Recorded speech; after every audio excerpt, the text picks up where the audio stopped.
What's up, guys? Welcome once again to the Save Continue podcast, where every week we talk about video games and related things. My name is Ryan Robinson.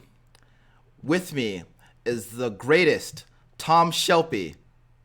Hi, I'm Tom. back. Tom's back, everybody. You thought he wasn't back, but now he's back. And you can't fuck with him because I'm still on a computer.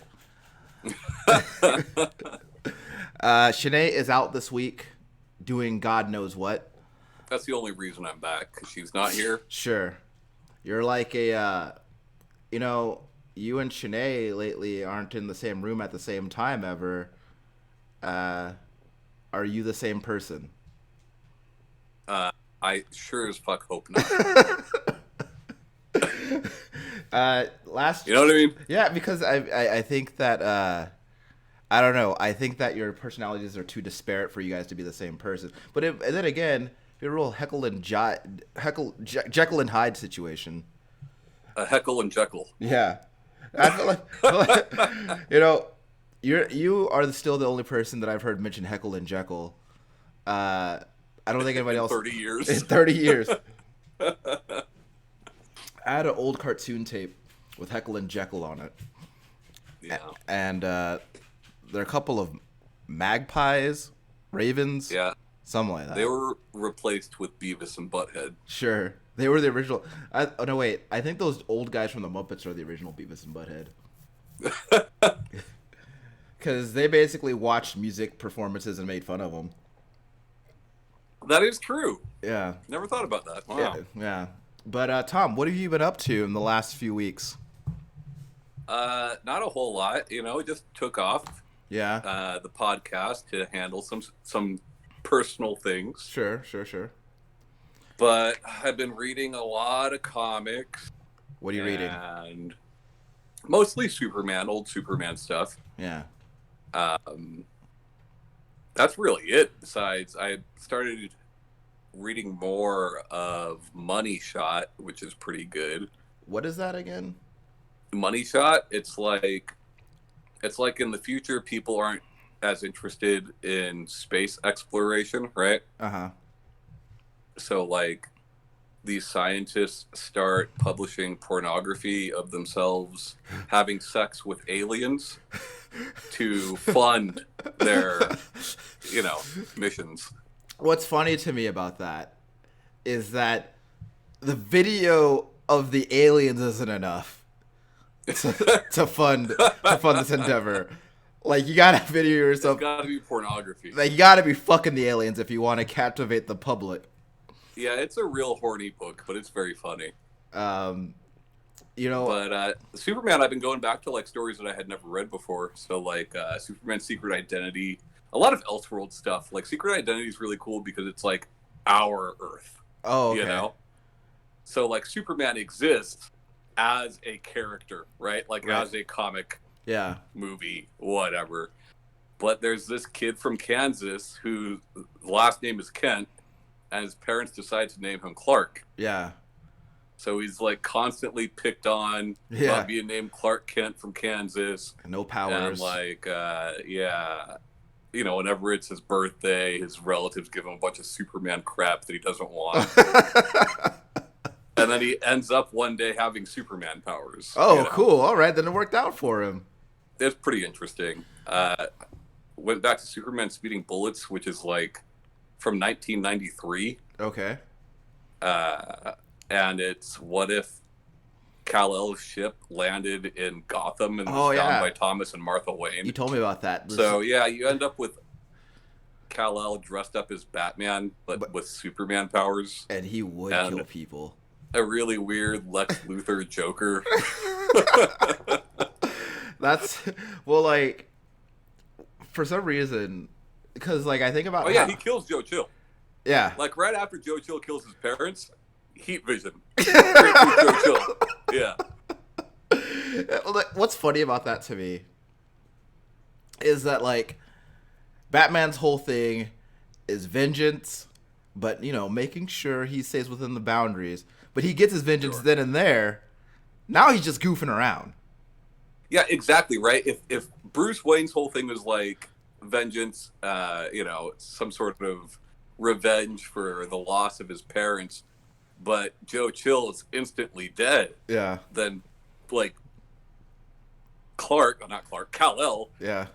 who they do name Bruce, Calvin, ends up becoming Batman still, but, like, is a very different Batman, you know? Yeah. It's really stupid but fun, you know? You know, I know Batman's not supposed to kill people, but that scene in Batman vs. Superman where he's in the desert and he's just shooting dudes. Oh, yeah. That was really fucking cool.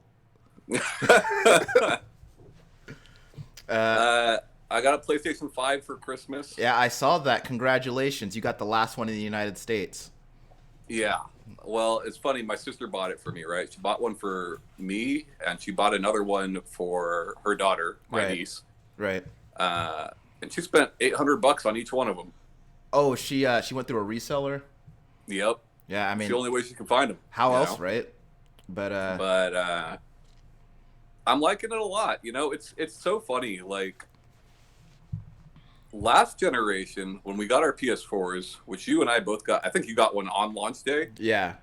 And I got one not far out from launch day. Yeah. It's such a weird thing, right? Like, I'm looking at the launch library of the PS5 and the Xbox Series X, and there are a lot of games. In fact, all of the games for Xbox for the next year, and the vast majority of PlayStation 5 games that are currently available are also available on last generation, you know? Yeah. So it just, like, feels less special. But, like, that was the case last generation, too. Yeah, you know? I was thinking, because I was talking about how... Because I think, like, we had pretty much resigned ourselves to, like, the earliest that we can probably get a PS5 at this point, like, through, like, an actual retailer is probably, like, February. Yeah. And I think that, like, I kind of reasoned with myself that I was pretty much okay with that because, like, I think about the launch day of the PS4 and how one of the first games that I bought for my PS4 was a game that I also own on my 360. Right. But I also feel like that's been the case. That was the case the generation before it too. But, like, you know, I mean, same thing. You got to remember with me and the PS4, that first couple of months, I bought, like, every game. Yeah. Like FIFA. I'm not going to play FIFA. But I bought it. Yeah. You know? I'm definitely not doing that this time around. Yeah. But it's weird. Like, there's some things that are really, really cool about it. You know? The controller is just as good as everybody says it is. You know? Like, all that haptic stuff. A lot of people don't seem to realize it's the same company that developed the HD Rumble and the Switch controllers. Right. That developed this technology as well. And, like, it's not insignificant. It's really, really cool. Yeah. You know? The biggest problem is, like, I worry about, like, you know, we saw the touch bar on PS4, and, like, third parties rarely used it as anything more than a button. Like, after the launch window, that was it. Right. So I'm hoping that third parties adopt this. We know, like, Call of Duty has and all that, right? But, like, we'll see. Because I do think it is very, very cool. Yeah, I think haptic feedback is also kind of one of those things, in my experience anyway. It's like, I've kind of had a difficult time, for people who haven't experienced haptic feedback, it's kind of hard to, like, really explain why it's cool. Like, you kind of have to just, like, you kind of have to feel it for yourself to kind of understand, like, why, like, what it adds to playing those games. It's just more immersive, right? Like, it's the next sensical evolution of, like, Rumble, like the Rumble pack from the N64, right? Like, it's the next step of that. But it's only the next step of that if people develop for it. You know what I mean? Well, I think back to the times when we've talked about controllers and the way that we interact with these games, and I can't really think of a way that you can kind of, can't think of a way that you can really innovate on the controller design as it is. Yeah. So I think that the logical direction to go in is to change what that controller feels like. Yeah. Um, Well, and like Astro's Playroom, which is a pack-in title, it's I loved it. I liked it a lot. Super fun. But it is basically a tech demo for what the controller can do. right. You know? And like it's so neat, man. Like walking on sand versus walking on grass versus ice, it all feels different. Yeah. Uh, you know, shooting a gun versus shooting a bow and arrow versus, you know, crushing something in your hand, like those all feel different, you know?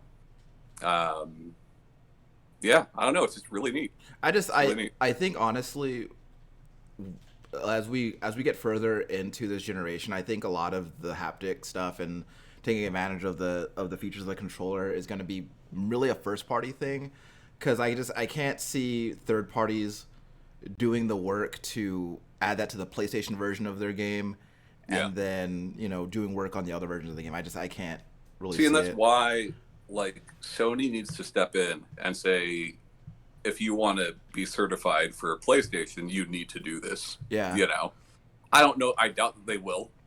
Yeah. But they should. You know. Other than that, I got Miles Morales, which I considered buying on PS4 when it first came out, but I really wanted to wait. And man, it's so cool. Yeah. Like on the PlayStation 5 specifically, like the ray tracing is so cool. Yeah.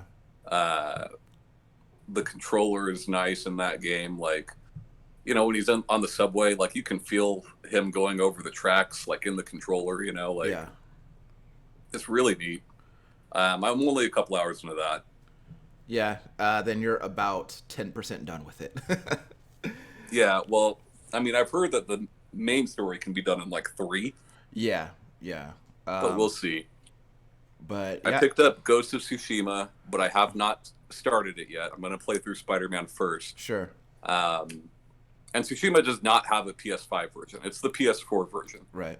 But what's cool about it is, like, if a PS4 game has an uncapped frame rate, which most of them do, you're seeing much higher frame rates. So, like, Ghost of Tsushima is 4K at 60, you know? Yeah. So that should be nice. Yeah, one of the things that was really impressive to me about Ghost of Tsushima, aside from all the stuff that I've talked about on the show before, one thing I never mentioned was how it still boggles me how quick the loading times are when you're fast traveling. It's like it's insanely fast. And I don't know how they did it, but like it makes like the island's not huge or anything, but it's certainly big enough to warrant fast travel.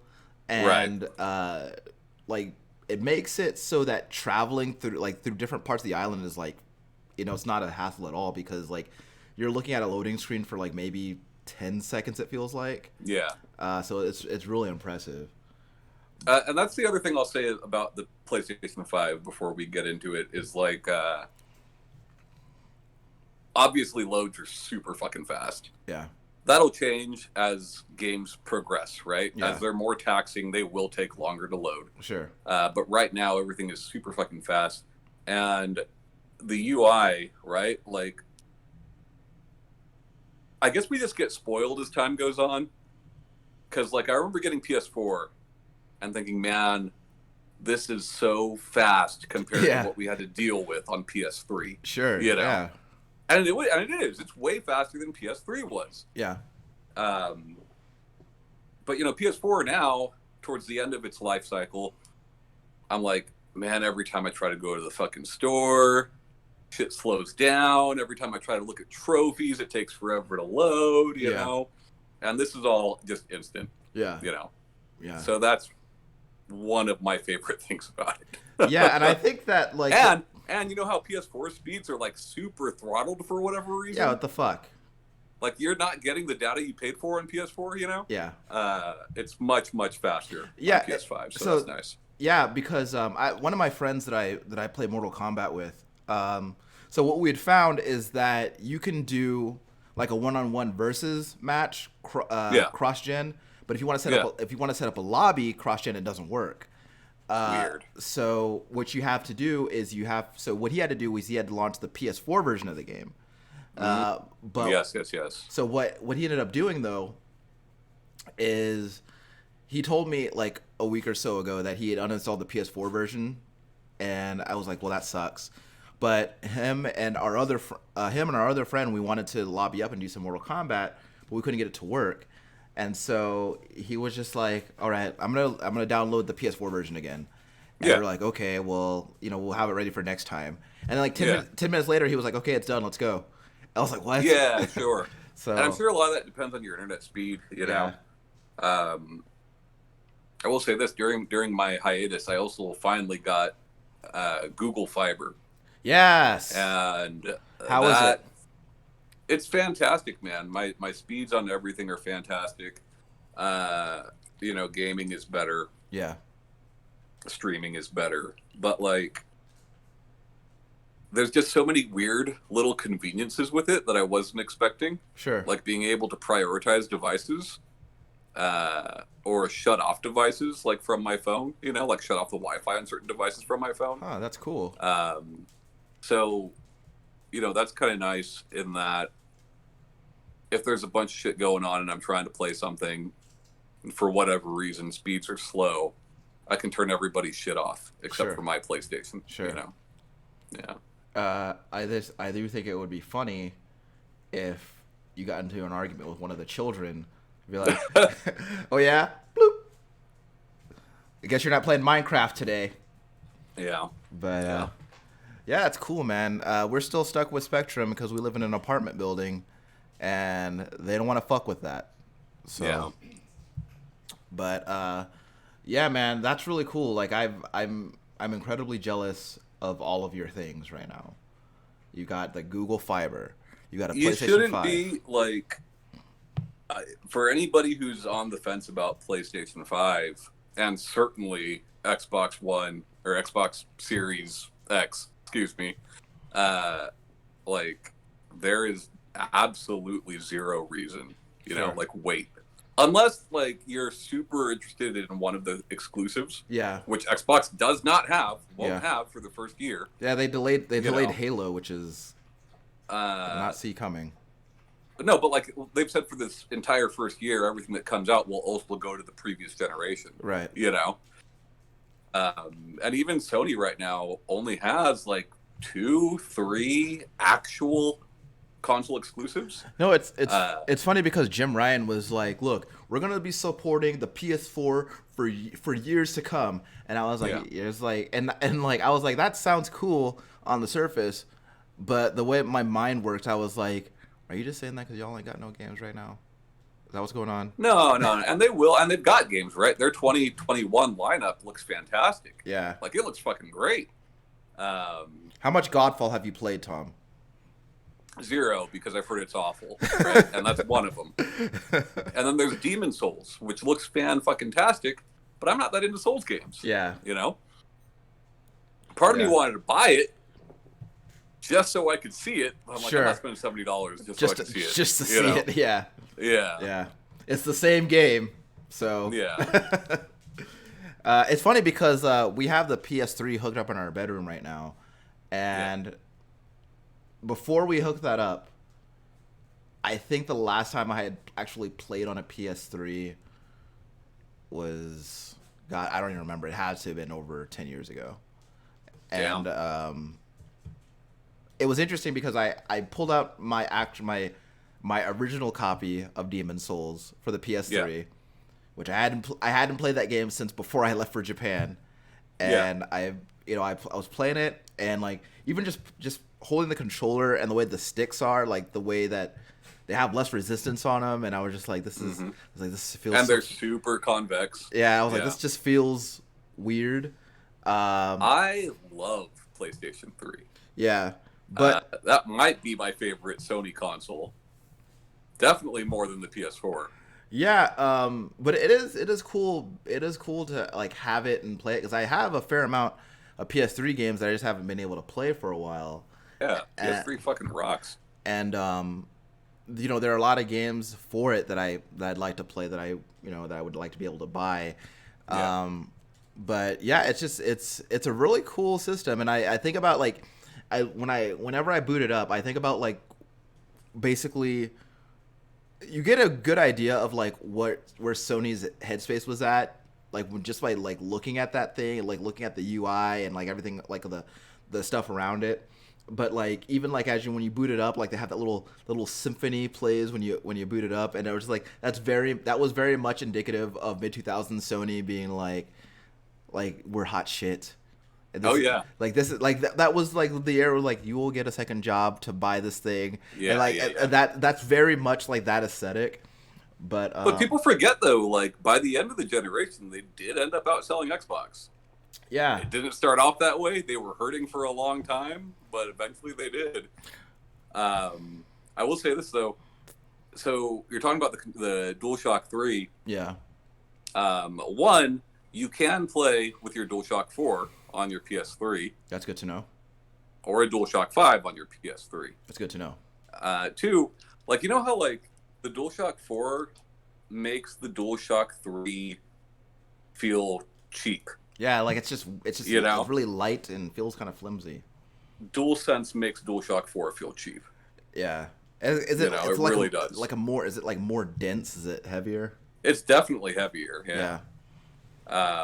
But yeah, it just does. And you know, it's funny because like DualShock 4, not a lot of people realize is like the best-selling controller ever. Yeah. More than the 360 controller. You know.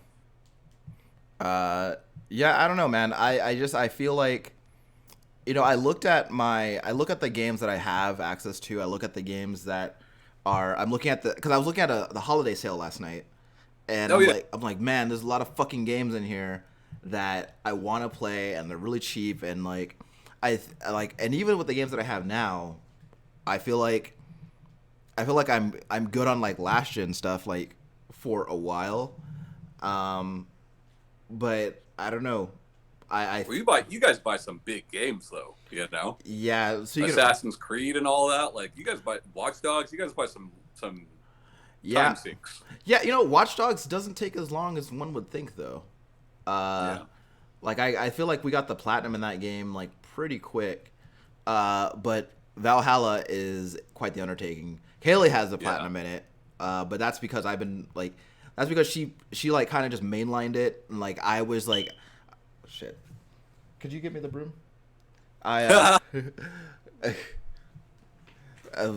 We have you know the deal with the smoke detector. I was thinking about doing it before the show, but I was like, it's gonna be fine. It's fine. It drives Bubba insane. Like he hates it. Like it makes him cry. So, but hold on a second. Don't look at my butt or gut. Oh, I see some skin. Oh, oop. And you're wearing the shirt. You know what's funny is I was like, I'm okay with wearing this shirt because it's not going to be on camera, and then that happened. Yeah. But you know, I was like, her friend bought her Immortals Phoenix Rising for PS4 for Christmas. Number one, that game looks fucking cool. That game looks very fun.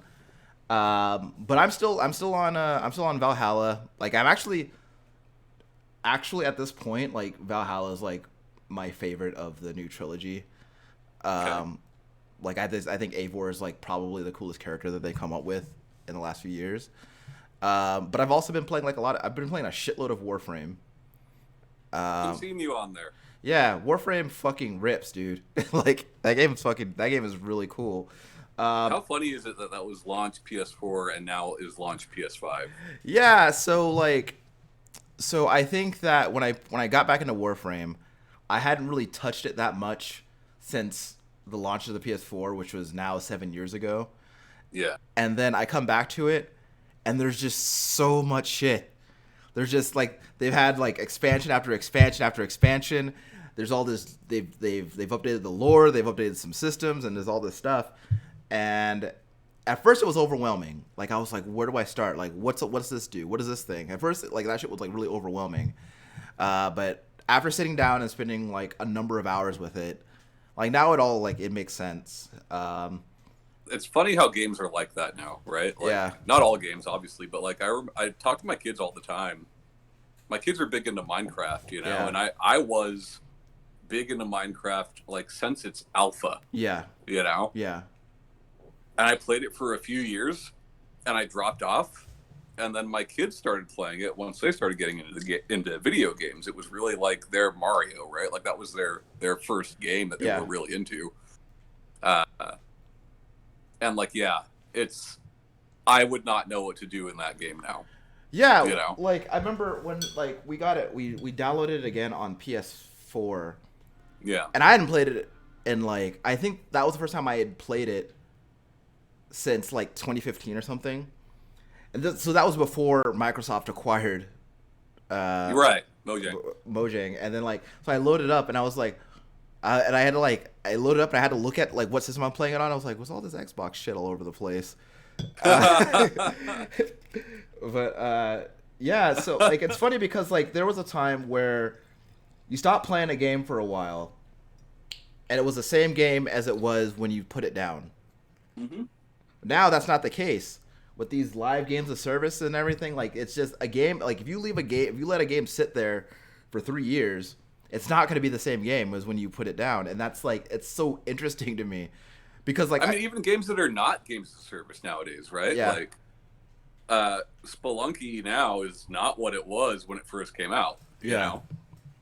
Yeah. And so that's just a fucking game. Like, there's nothing really to it. Yeah. Yeah. But like, then like going into Warframe, they have like open world areas now and like they have all these other subsystems and like they have different kinds of, they have newer Warframes, new weapons, new other things that you can get. You get a pet now. It's just like these things are just, and it's like the game does an okay job of kind of, because there's a linearity to kind of the quest progression in the game. So if you go through that route, like it kind of eases you into like each system. Like, okay, first you need to do this thing so you can get this thing. Now do this thing so you can learn about this thing. So it does a pretty good job of doing that. But at the same time, it doesn't overtly explain to you that you should probably do these things in this specific order so that this stuff isn't lost on you. And I kind of just had to figure that out on my own. I've heard the community is pretty good, though. The community is pretty good, but like the thing about it is like when you're in the game, there's there's a few different hub areas. One of which is your ship that you walk around on. And in those areas is where you can see like the general chat and like there's recruiting chat and all these other chats. But general chat is just fucking chaos, and like it's fun to watch sometimes because people like sometimes it just goes off the rails and then like it gets wild. But I've always found it interesting how people can interact in a chat like that is just constantly scrolling, and you just have it's funny because like. I looked at the chat, and then I was like, okay, they're not talking about anything. And then I look away for a little bit, and I look back at it again, and then somebody says, leave it to so-and-so to bring politics into Warframe. And I was like, what the hell happened? That's like every popular Twitch chat. Yeah. Warframe is a game that I've not ever played. And what's funny is, like, I love Dark Sector. Yeah. But, like, that's a single-player thing. Yeah. And I'm sure this has very little to do with Dark Sector. Yeah. But it does look interesting. It looks fun. It's one of the better looking Switch games, oddly enough. Yeah, well, the game is very fun, and it's one of those games that like I have kind of wanted to talk people into playing, but it's hard. It can be hard to talk people into playing. Ironically, it can be hard to talk people into playing a free-to-play game, just because of. Well, and there's work to put in. You know? So there's like you can pay for it or you can work for it, right? I obviously one of those has a more satisfying payoff than the other. But like I guess it just depends on like what kind of premium your time comes with. I'm personally like I've kind of been dabbling a little bit of both because like I want to support the developer because I think that they're doing. If you're getting hours of enjoyment out of it, you ought to. Yeah, so like I want to support the developer because I think that they're doing a really good thing with the game. They supported it really well, and they've given me a lot of enjoyment out of it. I've gotten more than $60 of enjoyment out of that game. Sure. So I bought some currency and I've used it to like purchase new Warframes or new weapons or what have you. But I was talking to Shanae about this like maybe a week or so ago. Is that like I don't know why this is a thing for me, but one of the free to play things, and this is universal across all free to play games that I have had experience with, is that like so let's say like you're gonna open a chest or you're gonna craft an item and there's a timer attached to that, right? And like it drives a lot of people like crazy when that shit shows up, right? But for some reason, when it shows up for me, I'm like, man, I can't wait to check back tomorrow for my new thing because when I log in tomorrow, my new thing's gonna be there, and it's exciting for me. It's the same thing with me. I don't know if it still does, but Killing Floor at one point had something similar, and I was always excited for that. Yeah. But speaking of Killing Floor, dude, Zombie Army 4. Yeah, so I downloaded it. I haven't touched it yet. That game is so fucking cool. So I wanted it for a little bit. Yeah. But, yeah, so like I remember I saw the trailer last year and I was like the trailer didn't have any gameplay in it, but I was like this like just on an overall vibe for what I can tell from this trailer, it looks like they're going for like a more fun, action-packed sort of vibe. And that's very much what Trilogy was as well. Yeah, well, I think that like there's like a layer of arcadiness in Zombie Army 4 that like makes it like really fun. Yeah. And there's like a level of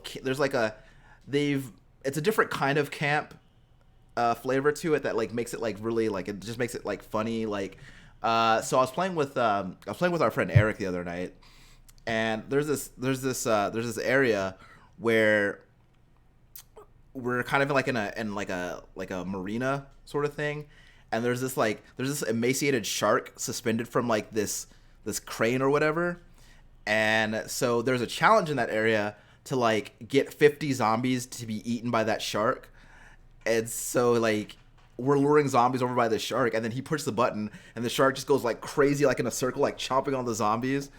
And it's got like a lot of shit like that. It's got like power-ups, and like you can upgrade your weapons, like put incendiary rounds on your rifle or electric rounds, or put a bayonet on your revolver. It's really fun, and like it has all these like very arcadey sound effects when like you get a bonus or something. But the game is like very, very fun. Rebellion's awesome, man. Like, even with like Sniper Elite, that's not my kind of game. Yeah. But like that's a quality game, Yeah. Yeah. And they never charge too much for their stuff. Like they know what their stuff is worth. Yeah. Yeah. Even with this, you got me like the deluxe edition. I downloaded it, right? So and then I went to the store page and like there's a fuck ton of free DLC for it. Yeah.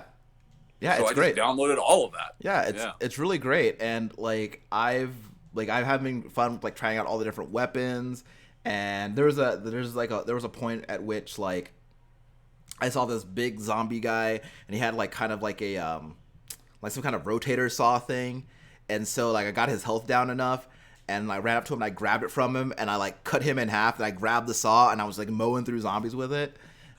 And it's just like it's just a really cool game, and what's funny about it is if it weren't for what is a decidedly strong emphasis on sniper rifles, you wouldn't even really be able to tell that it's a Sniper Elite spinoff, because and even in Zombie Trilogy, right? Like you didn't have there were very few moments where you needed a sniper rifle. Like there were like sniper perches here and there, but it wasn't like.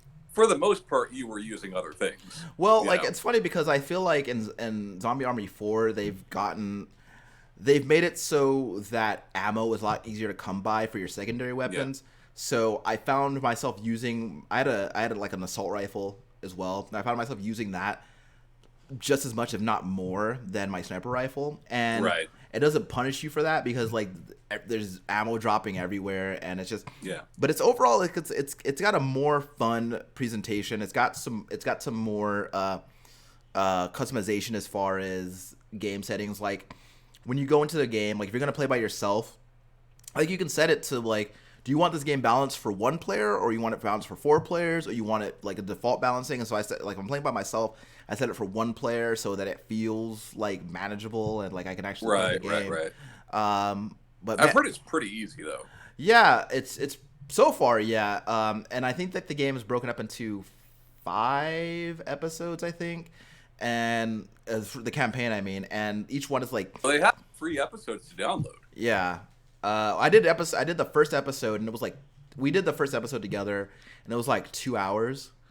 Yeah. And I like this campaign better than I like the one in Trilogy because it's like there's more stuff to do. It feels like I know this is like a very obvious comparison to make, but it feels more like Left 4 Dead 2 specifically in the way that like sometimes you're gonna be like, okay, so you gotta fix this thing and defend it from the zombies while this thing gets working, or you get on this boat and you're gonna be like on this boat in the river while like zombies try to climb on top of it. You gotta protect the boat from them, and it's cool things like that. And it keeps it keeps you moving throughout these levels that and like makes it really cool. Yeah. But I'm really enjoying it a lot. Also, a lot of Genshin Impact, more than I've been thinking about that one. So that's a free to play one, right? Yeah. So the funny thing, anime Breath of the Wild. It basically it's not like. It's not like it's full. Obviously, it's not as fully featured as Breath of the Wild, but it has like it has some of the things that made Breath of the Wild pretty cool, specifically with traversal and elemental interaction. But like, so the game has, obviously as a free to play game, it has, premium currency in it.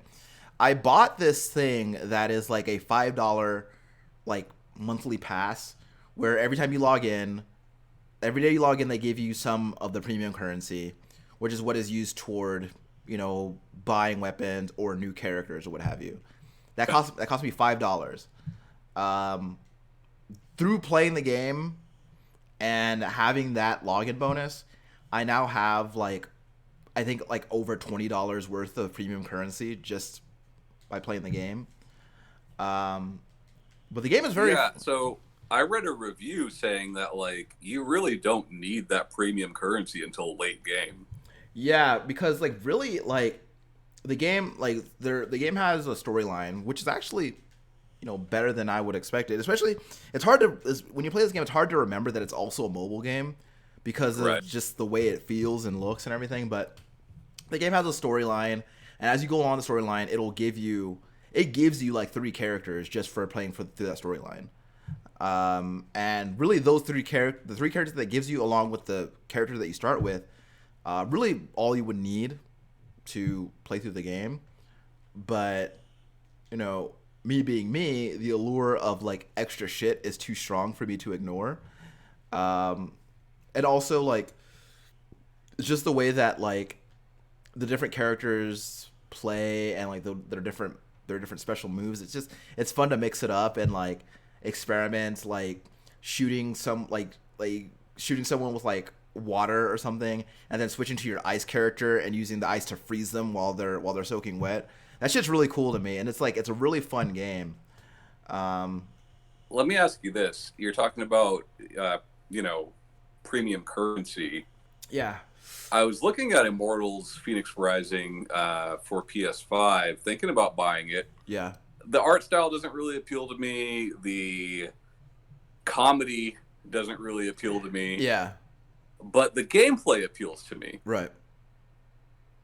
But I'm looking at this PS5 game that you have to pay for. Mm-hmm. And then I see that there is also premium currency for it. So I don't. What's that all about? So I don't. So this is something that Ubisoft has been doing for a while, where they have implemented something that they like to call time savers. So the currency that you're actually buying is just regular in-game currency that you can just get. But if you're someone who doesn't have a lot of time to play games and you just buy a bunch of the in-game currency and just do all that shit, buy all the stuff you want. Gotcha. But there's not an actual separate currency or anything. Okay. The only kind of premium currency that they have that Ubisoft has had is something that I've seen in the Assassin's Creed games called Helix points, which you can use to buy cosmetic items or weapons. But these are also things that you can earn by just playing the game. Yeah. I think that's something that they started in. I feel like they started that stuff in Origins. or it's either Origins or Odyssey that they started like look, we made this really long, really huge game. Maybe you don't have time to get all that shit. If you want to pay us if you want to pay us this amount of money, then we'll just give it to you all up front, because they'll sell you money, they'll sell you XP, they'll sell you. Man, remember cheat codes? Yeah, dude. Well, now you pay for that shit. So, but I've never felt.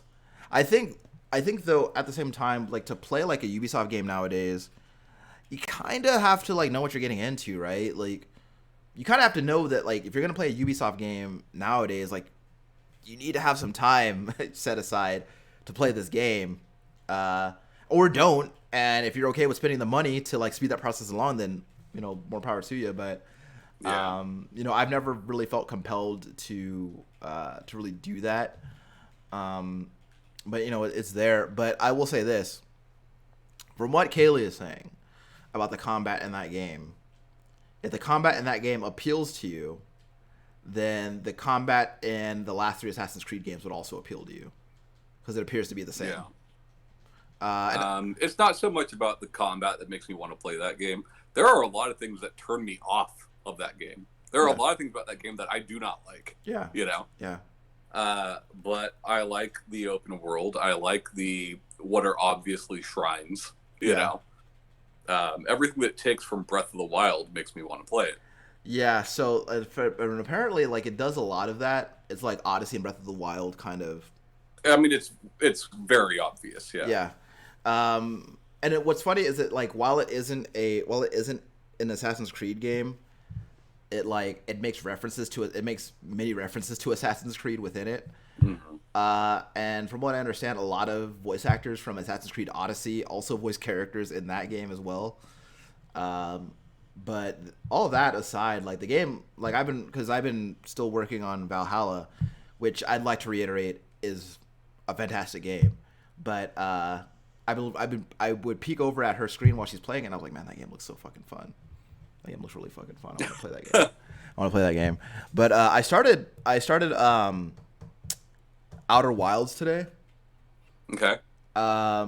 And one thing that I will say is that Annapurna is very good at very quickly establishing a mood. Yeah. Well, I shouldn't say that they're good at it, but, like, the games that they publish are very good at quickly establishing a mood. That's like the Myst-like one, right? Yeah, kind of. So I haven't actually gotten to do a whole lot in the game. I haven't, like, actually left my home planet yet. I kind of just spent a lot of time, like, walking around, talking to different characters, like, before, like, my big liftoff. But I got sleepy and I needed to take a nap, so I stopped playing so I could go take a nap.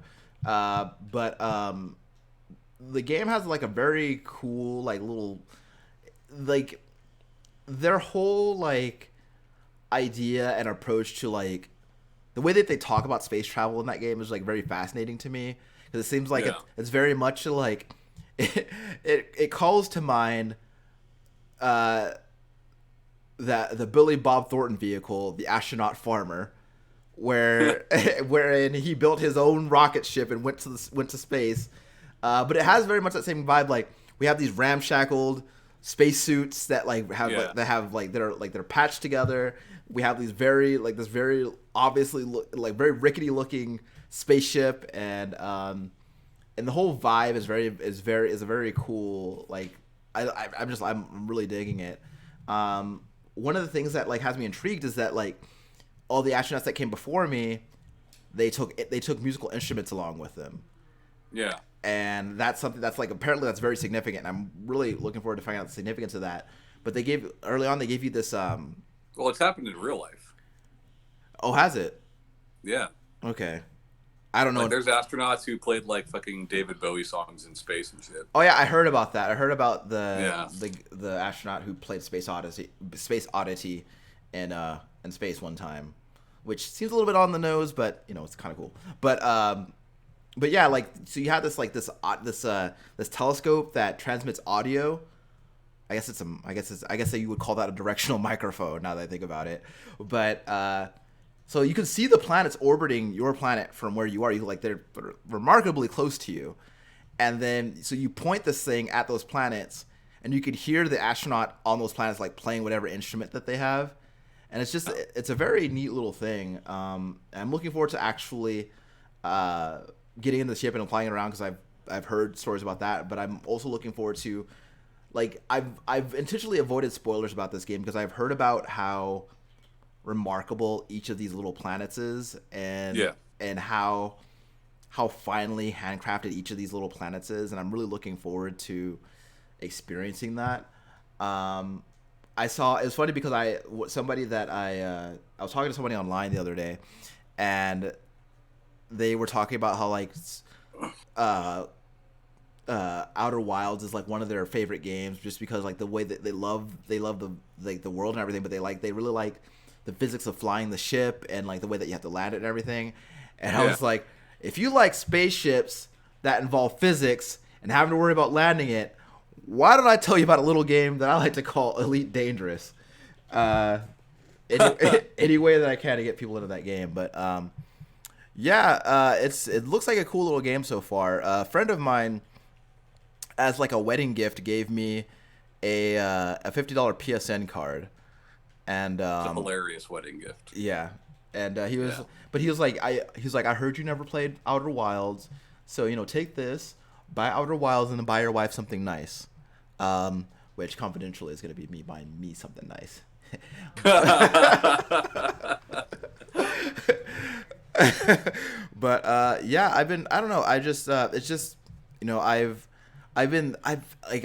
had what I would call kind of a video game like renaissance, where like I'm kind of rediscovering like what I love about video games, and like rediscovering like why, like how much I enjoy playing them and how much I enjoy like engaging with them. And I've gotten back in touch with like my excitement about games that I haven't yet played and that I have access to. Like I just randomly thought of Akiba's Beat the other day, and I was like, I haven't played that. But I remember Tom playing it, and he had a lot of fun with it, and I want to play it now. I played Akiba Strip, not Beat. Akiba Strip, that's what I meant. Yeah. But I was like, I haven't played that. I own it, but I haven't played it. And I remember Tom having a lot of fun with it, ripping the clothes off those weird vampires, and and it just looks like a fun game. But like I think about, like I look at the games that I have, and I think about the games that I have, and I get really excited to play them. And honestly, I had something in mind for tonight, but I wanted to save it for when Sinead could join us. But something that the last few weeks have had me thinking about. Again, it had me think about the games that I'm playing and how much I enjoy engaging with them. But something you said to me not too long ago had me thinking about something else, and I wanted to talk about like the joy of being able to. We talk so much about playing games that we engage with and have like these deep feelings about, and have like all these like nuanced emotions about. Like we've talked about our Nier Automatas, and we've talked about our Shadow of the Colossi, and like. But like we always talk about like what these games involve and like how we engage with them and how we feel about them and all these nuanced things that go into those games. But like also like I want to talk about like the joy of playing a game that you don't even have to think about. Like about there's something great about just being able to switch on a game. I don't have to think about this game. I just want to play a game, and I just want to just get away from everything. Yeah. And just like shut my brain off and just play this game. Yeah. And there's something really great about that. And like I think that those kind of games, I don't feel like they get their due, right? Because we give these high accolades to these games that like do these they do for me. Yeah. All right. Yeah. I'm constantly talking about Tetris and Monkey Ball and shit like that. And like that's what those are for me. Yeah. Like people look at like high level Tetris play and they're like, oh my God. And yes, technically your brain is making like many decisions per second in Tetris. Yeah. But I don't think about that. Like for me, it's just fucking chilling. Yeah. Just put the blocks in. Yeah. But like, I guess I'm speaking in generalities when we talk about like these highly acclaimed games that Like they're always telling a story, or they have a narrative, or they're doing a thing that has never been done before. There's always some huge conversation around them, right? But we never really stop and talk about like how like what it has done for us to have games that we can just be like, you know what, I'm just chilling tonight. Like I'm just chilling because like let me tell you, I don't have the emotional fortitude to play a bunch of The Last of Us 2s. I can't do that. Yeah. That's too much. And like even while playing The Last of Us 2, I had to keep taking breaks. I was like, this game is just too intense. This game is too angry and too sad at the same time, and I can't do this.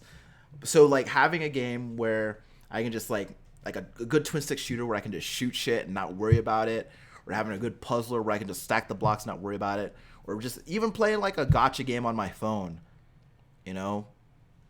But we don't talk. We don't like no one. I just feel like those games don't get their due, you know. And like even like AAA games, like I consider games like The Division 2 and you know things like that. Like these are chat rooms where I shoot guys. Yeah. You know, because like or like Diablo 3. This is like I can have a million conversations. I could think about absolutely nothing while I'm just like collecting this loot, and I don't have to worry about it. And I think there's something really great about that. I think there's something really great because like sometimes life is just hard, right? And sometimes you just want to like I don't want to think about anything. I just want to play my game, and that's it. And I think that those games are so important because if we had like nothing but games that we had to engage with like on an emotional or intellectual level, oops, my bad. If we had nothing but games that we had to engage with on an emotional and intellectual level all the time, like I feel like at a certain point it would be really hard to play video games, you know? I just feel like there's been a shift in gaming to those more, you know, philosophical or story-driven games. Yeah. In the last, 10 years or so. It's not that those games don't get their due, it's that they're all old. Yeah. You know? Yeah. Like, literally every old game is that. Sure. You know? Like, yeah. just about. Sure. Outside of, like, the occasional Final Fantasy or whatever, like, the majority of old games are that. And as the medium grows, there's this need for validation in video games that I don't quite understand. Yeah. Don't get me wrong. I love a lot of those games, and I like watching the Game Awards and shit like that, but like we don't need video games to be movies, Sure. like and I really do think that that's what it is. It's this need for validation. You're never going to see Neil Druckmann direct a twin stick shooter. Yeah. It's just like you're never going to see Jonathan Blow make a fucking FPS game. Like it's just not going to happen. But I don't know. It just feels it just feels like every like it feels like each. This is painting with broad strokes, and I get that. But it feels like a lot of the time, like directors are like each of them needs to be this auteur that crafts this think piece about that has some sort of commentary with it, right? And I think those are great. I think that there are plenty of games that like emotion that resonate with me on like many different levels. But at a certain point, those are exhausting. See, and for me, that's mostly what I look for. Yeah. There are games, I love fucking Crazy Taxi or Street Fighter or like whatever, right? I love those games. Yeah. But now, what I look for now is typically more games like that, like Nier Automata, right? Like, yeah. It's the same for me with movies, I loved fucking Terminator and Predator and Aliens and all those when I was a kid. I still love them now. I still like movies like that now, but I do seek out those esteemed directors and writers. And, Well, it's funny to me because like so I was looking at I saw that IGN had posted that Sony is working on I think they said I think I might have the numbers flipped around, but they said like 7 TV shows and 3 movies based on games, right? Yeah, it's like why? Yeah, well, my whole thing is that like this is something that I've been saying for a couple of years now, ever since, and I think this started with me when people were getting frustrated by the delays of the Uncharted movie. I was like, video games at this point are movies that you play, and you're looking for someone to turn them into movies that you just watch. And I don't understand that. I don't understand, because I feel like each Uncharted game, these are literally movies that you're playing. Like, they've got the writing, the pacing, the acting of a movie, but there are bits, there are sections in between where you get to control the action. And I can't imagine taking that and wanting to become a spectator to that when I could be the one making all that cool stuff on screen happen. Sure, but it's always going to be that way, though, right? Like, we had Spider-Man the musical, and we had To Kill a Mockingbird the movie, and like, it's always going to be that way. I just don't feel like, you know, when somebody writes the Evil Dead musical and puts that out, like, they're doing that because it's funny, and it's entertaining, and I feel like, besides the obvious, Sony wants to make money off these IP. I do feel like there's this need for validation with video games in general that I don't quite get. Maybe it's because they're so young. Maybe it's because people don't, you know, historically have not looked at them as art. But like, who fucking cares? You know, I don't know. Well, I think that's like, that's why games like Flower and Journey exist, right? Is like part of that whole our video games art argument, which is like, I think on one hand I think that like it's a nice conversation, it's a very interesting conversation, I think, but like at a certain point, if someone's not interested in video games, there isn't a video game that you can show them that is going to change that. Right. And, you know, it doesn't matter what game it is. It doesn't matter how well financed that game is. It doesn't matter how well developed or how well acted. The fact remains is that it's a video game, and it's just not something that they're into. And I think that it comes down to wanting to sway people and, you know, make them feel as if these are valid and along the same sides as movies or books or whatever. But like, it's funny that with so many other things, the validation comes from the amount of revenue that thing generates, right? But not with video games. Yeah, right? Video games generate so much revenue every single year. Yeah, but more than films. Yeah. But still. But people still feel the compulsion to have that conversation. I personally don't think it's necessary, and I don't think that whatever shows and movies that Sony is licensing is necessary. But, I mean, at the same time, people want them. I mean, they think they do until they come out, and then they're pissed off about them.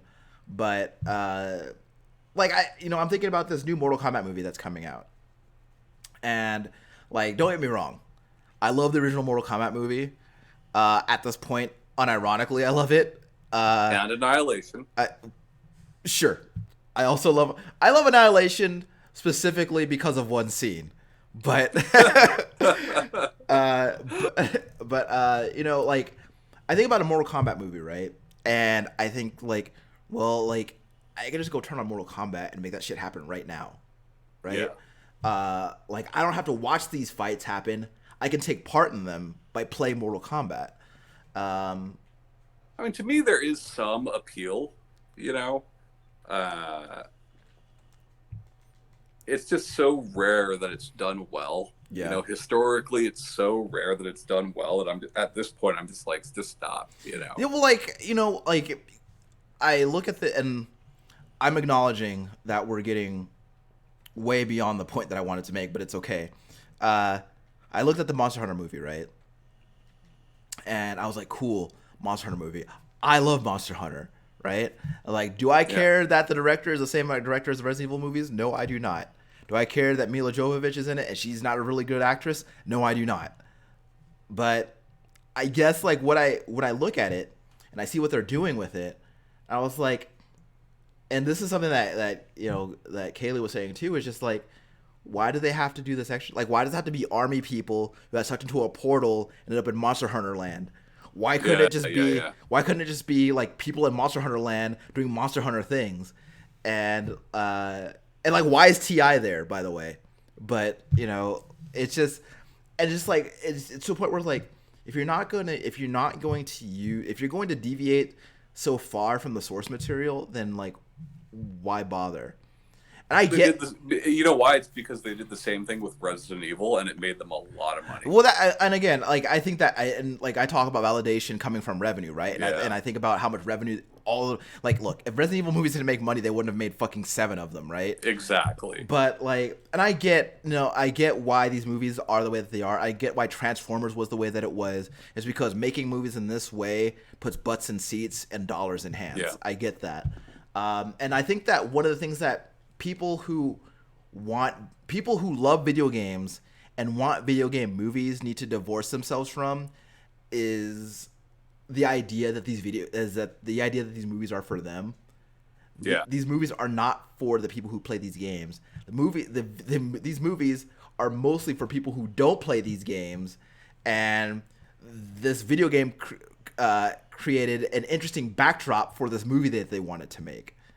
See, but they've shown that they can be, they've shown that they can be that. Yeah. I point to the Silent Hill movies, neither of which are good movies, right? Yeah. But they make it a point to slip many things in those movies that you would not know if you were not into those games. Sure. Like, I think about the first Silent Hill movie. They did the infamous like top-down camera angle from the beginning of the game, and like, I remember being in the theater like, I know that. But yes, that's something. If you haven't played Silent Hill, that is something that you will completely miss. That will be completely lost in you, and I get that. And they throw in little bits of lip service for the fans to be able to be like, hey, I remember that. But I do think that like the way that these things are made is mostly for people who don't play these video games, and it's a way for them to engage with this property without playing the game, right? Because I'm feeling pretty certain that a lot of the people who go see the new Mortal Kombat movie or go see Monster Hunter are probably not going to go home and download those games, right? I mean, the same thing could be said for any of the Marvel movies. Yeah. It's for masses, not for people who are going to read the comics. Yeah. It's the same thing. And I think that like you kind of have to be okay with that, right? You have to be okay with the idea that like, look, these are two different things. Like, you love the games. This movie doesn't change anything about the games. Like, the games are still there. They're still there for you to enjoy in their form. These comics still exist, right? They're still like the comic that you have it. But now there's a stain, right? Yeah. Now there's a stain on the legacy of Assassin's Creed. Yeah, sure. Look, man, so I remember when I saw the Assassin's Creed movie trailer, the most exciting thing to me about it was Michael Fassbender was there, and I love him. And I was like, Michael Fassbender's here? Well, then I'm sold. Ironically, I never actually saw the movie, but but like, it's just, I think that generally seems to be the mindset, right? Like, you have stained this property that I love. You made this bullshit movie and you've ruined it for me. You did this to me personally to hurt me. When really it's just like, I just want to make money, baby. Like, Assassin's Creed is a well-known name. Monster Hunter is a well-known name. They've got big, like, look, Monster Hunter is rife with blockbuster shit in it. Why wouldn't you do that? It's really not, though. It's got big. It's really not. It's got big monsters. Look, listen, Tom. You ready? It's got big monsters. It's very loud. And then you put Tony Jaa there? Come on, man. I'm just saying, like, I feel like it was a mistake. That movie, I don't believe would have been made had it not been for the success of Monster Hunter World. Sure. Absolutely not. But even with that success, even with that game being Capcom's most profitable game, I don't think that Monster Hunter is as immediately recognizable as Resident Evil. Oh no, it is absolutely not. And as a matter of fact, I think that when I ask the question of why deviate so much from the source material if this is the movie that you're gonna make, I answer my own question. Because if you look at the source material for Monster Hunter, that shit is anime as fuck. And are there cats in that movie?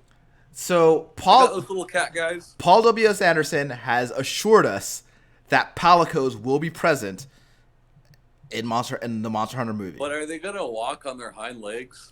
I mean, they have to, right? I mean, no. I think he's just gonna stick some fucking house cats in there and call it a day. He said he's specific in an interview. He specifically said you're thinking palico. Yeah. He's thinking Garfield. Look, Garfield still walks on his hind legs, dude.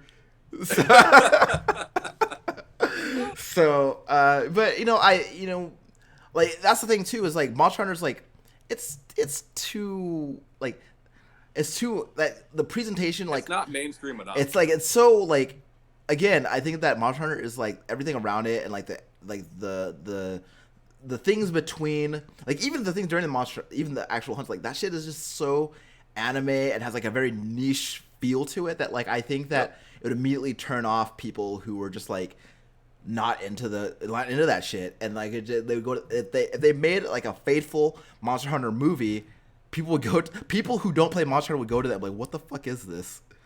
Fuck is this shit? And like I would feel like I wasted $10 because this like what the fuck is this movie? But and so it makes sense, right? But I also think that it comes down like the Monster Hunter movie and like really any video game movie that you want to bring up, it has the same thing as like as a Perfect Dark Zero, right? Perfectly fine shooter, just a bad Perfect Dark game. But if you called it anything else, yeah, it'd have been fine, right? And I think you could have called Monster Hunter or Resident Evil or Mario Brothers anything else, and whatever. No. Did I go too far? They still would have been bad. Did I go too far with Mario Brothers? They still would have been bad. Even Resident Evil, I think is bad, and I think would have been bad regardless of name. No, because Resident Evil would have just been like. See, that's the thing is Resident Evil would have just been a cheesy action movie as opposed to a bad video game movie. That's what I think. It would have been another 13 Ghosts or whatever. but I think that like it goes hand in hand though. Like these movies, like that validation comes with like that blockbuster appeal of putting video game movies out there and putting big name well, I don't know how big of a name Mila Jovovich is at this point, but she's recognizable. Yeah. And so like putting people like that in your video game movie and then, and then changing it enough to where it's got a very Michael Bay feel to it, that'll sell tickets. But I think that like that less validates that doesn't do so much to validate video games as an art form as it does to validate the idea of big loud action movies, which are always going to be a good time. Well, and I didn't mean this to be like go into like a video game movie thing, but like I do feel like there is a need for that. I think that is why the Game Awards fucking exists, Yeah. And I just don't think it's necessary. You don't think the Video Game Awards is necessary? Yeah. Okay. I don't. There's been plenty of video game awards for much longer than the Game Awards has been there. Yeah. This just has to be like our Oscars or whatever, and I still watch it every year. I'm entertained by it every year, Yeah. I feel like that's why it is a thing, and I don't think it needs to be a thing, We get awards at the fucking BAFTAs already, Yeah. Like, I don't know. So, I mean, I think that, especially this last year, I think that it had a few very, like, sweet, nice moments that, I thought were, like, very, genuine and nice. Like, those Among Us people, like, winning an award, like, for their, like... Sure. When they do the industry icon stuff and all that. Yeah. I love that shit. But, like, no. Yeah, but, like, I think that a lot, like, I think...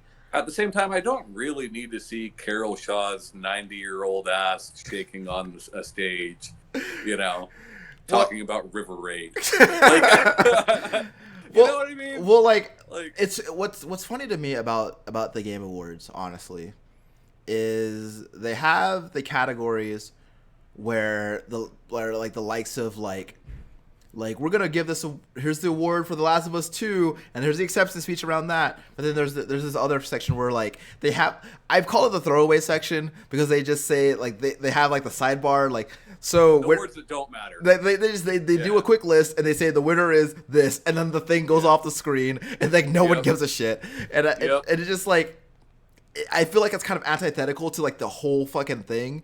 Because, like, yeah, you won that thing, but, like, you didn't get the little trophy. You didn't get to make a speech or nothing. So, like... Well, they got the trophy. They get the trophy. They send them... like, you know, they got to pay the bills. And what pays the bills is fucking Gillette Man and all that shit. Yeah. I don't know. I think that, like... But, you know, going back to what I was saying, though, I think that, like, along with... like all those things that like win video game awards, like for best narrative and best music and all that shit, I think that there's a lot of validation for games where like I don't have to think about any of that. I don't have to think about like absolutely where this narrative is. I don't have to think about how good this music is. Like granted, a lot of the games where I like to turn my brain off just so happen to have pretty good music. So, but like it's like when you going back to like Killing Floor, you and I playing that together because it's a fun game to play. Yeah, we don't really care why we're in Krampus's lair. You know, we're not looking into that lore or anything. Yeah, but like, yeah. So I think that like those kind of games, like they have a good way of helping you like I think that game is good for, especially like in a time like this where like I can't really see people very regularly at all because of the fucking killer virus outside, and like I can reconnect with my friends in a game where I don't have to really think about anything. Like I had I mentioned that I was played Zombie Army 4 with our friend Eric, who I haven't seen in about a year now, and it was cool because like you get to hang out with these people. Yeah. Well, like, and like, you know, naturally, like every once in a while, we're like, hey, we gotta go do this. We have to go accomplish this objective. But then it goes back to like fucking around and making jokes and like just, you know. Yeah. And I think that's the only thing that I liked about Borderlands. Yeah. Which, by the way, Borderlands 3 already started off on a sour note for me. But but like it's important to have those games, I think, and I think it's an important balance, especially for me who. Like as a person who I need a break from like from games that challenge me intellectually or like hit me emotionally. I need a break from that because like otherwise video games become too exhausting. But like it's fun to like go in and like just shoot some zombies or like blow something up or play a game where I just like tear houses down or something. It's fun. And it's good to acknowledge those games. I think it's good to remember that those games exist, if nothing more than to help me to remember like one of the things that I love about video games, which is it's something that has always kind of just helped me to, you know, just get away for a little bit, you know, to kind of. Well, it's just fun to do, right? Yeah. Like this Christmas that just passed, like I spent a lot of time with the family, right? Yeah. Like what games are we playing? Well, we're playing fucking Mario Kart and Overcooked and shit like that, you know. I don't know if there's Mario Kart lore. I don't think there is, but there's gotta be. There probably is. There's gotta be. Like I was pretty sure that there was no lore for. Look, I might sound like a dumbass for saying this, but looking at Super Mario Brothers, the first game, I can't tell you what's going on there. You know, like I know that Koopa's bad, right? But I don't know why he's bad. So, but you know, because he kidnapped the princess. You see. I mean, did he? Yeah. So, but you know, I think that like where the Italians come in, I have no idea. But you know, did you read about how like Mario was actually supposed to be Japanese? No. Apparently, like he's according to so why'd they call him Mario? I don't know, but he is apparently a Japanese man named Mario. and he's got and apparently a allegedly Japanese brother named Luigi. I don't know, but apparently Mario is Japanese, so I don't know. But you know, I think even like, especially like one of the biggest brands in video games, Mario is absolutely one of those games, right? Yeah. You can absolutely go into Mario Odyssey or really any Mario game and just play it and just switch off and just go on autopilot and play this game until you're ready for bed. That's done a lot for me. That's done a lot for me to have games like that. And you know, because I think that we talk so much about these other games, and I think that it's important to remember the games like that too. And especially when you're going through shit, and you know, I've thought about times when my job wasn't going, I'd have at old jobs, my job wasn't going so hot. I didn't want to think about going to work the next day, and it's look, I don't want to think about tomorrow. I don't want to think about today. I'm just gonna play Housemarque's masterpiece, Dead Nation, and and not think about anything else. So, but you know what? To your point, though, right? Think about every Housemarque game that's ever been made, and their next game is Returnal, which looks very story heavy. Yeah. You know. Well, then they came out a few years back, and they're look, arcade games are dead. Yeah, so they did that because nobody bought Nex Machina Death Machine. Yeah. Nex Machina is a fantastic game. They were supposed to be making a battle royale or something like that, right? I can't see it. And that got canceled, and they were like, "Fuck it, we're gonna do what we want to do." Yeah. Seems like a lot of that work went into Returnal. Okay. But what I'm getting at is, to your point, is they used to make a bunch of those games where it's just yeah, go fucking blow shit up. Yeah. And now Returnal obviously is still that. Yeah. But also with some heavy story there. Yeah. You know. Yeah. I'm pretty sure this is their first game that they have writers on staff.